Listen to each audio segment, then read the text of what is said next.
Hey guys! So, we're now here to unbox yung mga napamili natin sa PopMart. So, as seen in the vlog, no, wala tayong nakuhang any Labubu from PopMart. So, I was only able to get yung Good Luck to You na pendant na Thai exclusive Labubu from Thailand. So, eto siya. Yan. So, sa reseller ko siya napamili. Yan. So, magkano ko ba siya nabili? 1,950 baht. So, medyo mahal siya. Regular price naman nito kasi parang nasa around 1,400 pesos. Parang ganun yata or something. So, okay na din at least. Cute naman siya. Tapos, kakulay pa siya no secret nung Exciting Macron. So, okay na din. So now, we're going to unbox yung other figurine items na napamili natin dahil nga wala tayong nakuhang Labubu. So, we have 6 boxes to unbox. Yan. So, we have itong Hachipupu, A Night of Fantasy. We have Dimu, Animal Kingdom. Tapos, itong Pino Jelly Star Project. Tapos itong Hirono na CLOT, yung parang mga Asian. Tapos itong Kubo na 24/7U.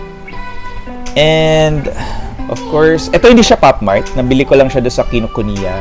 So Butter Bear's Holiday. So Butter Bear kasi sobrang sikat na sikat siyang character sa Bangkok. And sobrang cute niya kasi. So yun, try na lang din natin. So, let's start with yung non-PopMart item. So, this is Butter Bear's Holiday. So, yung mga available, actually, lahat naman sila cute. So, I wouldn't mind getting any of it. Pero, if I have to pick one, siguro tong Soaring Wing. Kasi parang naka-scooter pa siya. Or, syempre, yung secret. I'm not sure kung ano yung tsura ng secret. So, we'll see. Okay. Let's unbox. Okay.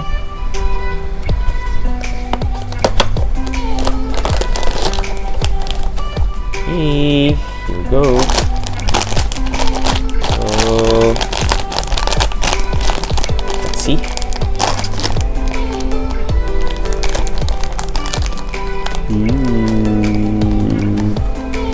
Ano to?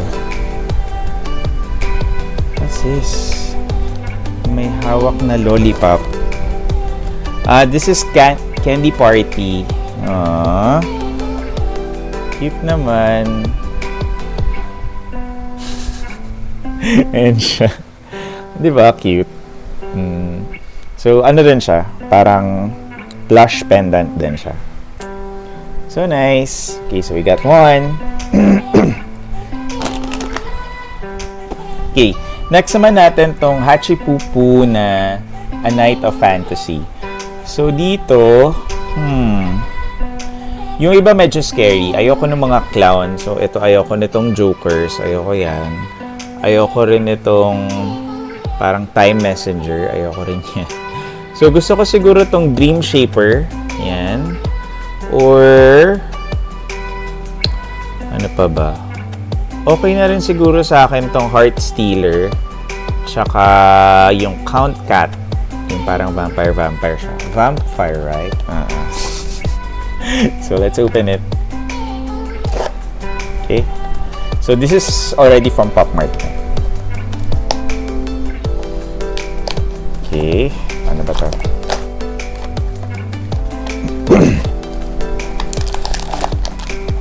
Medyo mabigat siya.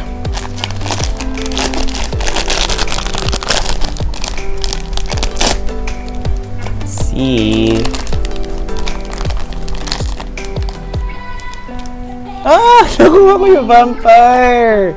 Si Vampire. Count Cat. Cute. So, tatanggalin natin sa plastic. So may ano din pala siya. Pwede mo rin siyang isabit.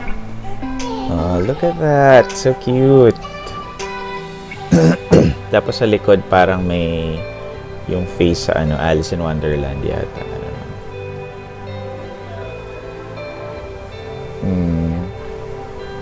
Cute! Okay, so next naman natin yung Dimu na Animal Kingdom. So, dito maraming cute. Gusto ko yung may mga kasama siyang pet. So, either itong, ano to? Warm polar bear. Yan. Or itong, gusto ko din itong sleepy koala. Yan. Or itong penguin tango. Yan. So, let's see. Okay.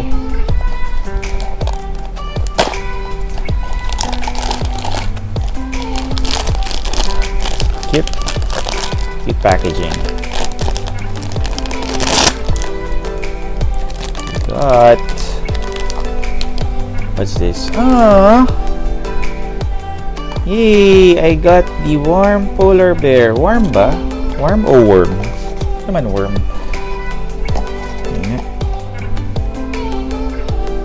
Yun nga, warm polar bear. Yay! So far, yung mga gusto ko nakukuha ko. So cute. Yeah, so may bear. Tapos may hawak pa siyang fish pala dito. Yan. Cute.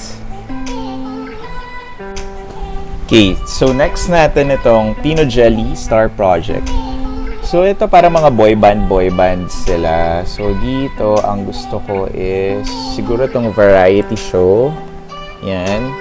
Or live stage. Ano pa ba? Or siguro itong trading card shoot.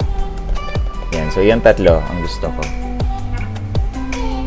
Yan. Or studio pala kasi may mic din siya. Yan. So apat na yan. Yung apat na yan gusto ko. We'll see.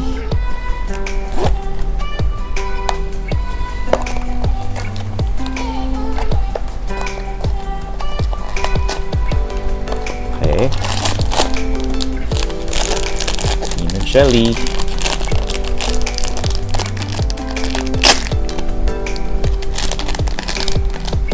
I got... Ano to? Oh, live stage! So, yung gusto ko rin. Ganda ng details. Grabe. Para siyang ano, hindi ko alam kung transparent siya or medyo, ano lang, translucent. Okay, so cool. Napaka-detailed niya.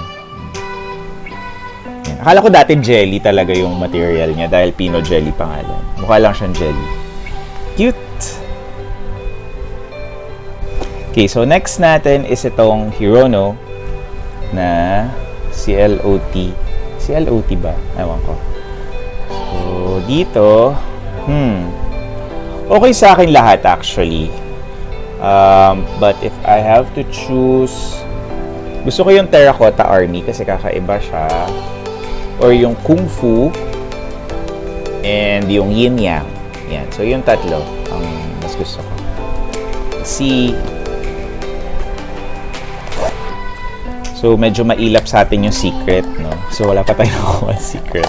Pero okay lang. Keep naman yung mga nakuha ko so far and yung mga gusto ko. Wow, ang ganda rin nung packaging niya, kulay black. So, open it.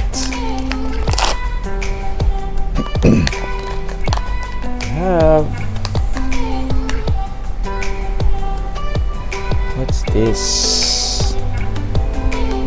This is Alien Negra. Alien Negra. Yata. So, okay din naman. Very detailed. Grabe. Even yung ang ganda ng damit niya. Parang sobrang detalye. Tapos parang may tattoo pa ba siya? Tattoo ba yan? Oo. Oh. Diba? With the freckles in the face and everything. Yan. Tapos yung beanie niya may pangalan niya, Hirono. Cute. Okay, so yung last natin is yung Kubo 24/7U. So dito marami rin akong gusto. Syempre okay ako yung dito sa cover. So yung Loyal Kubo. okay rin sa akin itong Racing Pulse. Kasi alam ko may shades yan eh. Tapos, gusto ko rin yung Romance. Nagva-violin siya. Okay din ako dun sa itong Crushing on You.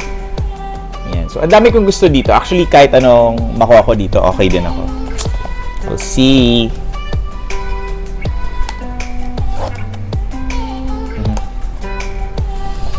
Okay. Ouch. So, if I'm not mistaken, itong mga blind box na pinagbibili ko in peso, parang mga 600 pesos each, if I'm not mistaken. Yeah. See. Natin ang kanyang packaging. So, usual lang, Pop Mart. Anong nakuha natin? Anong nakuha natin? It's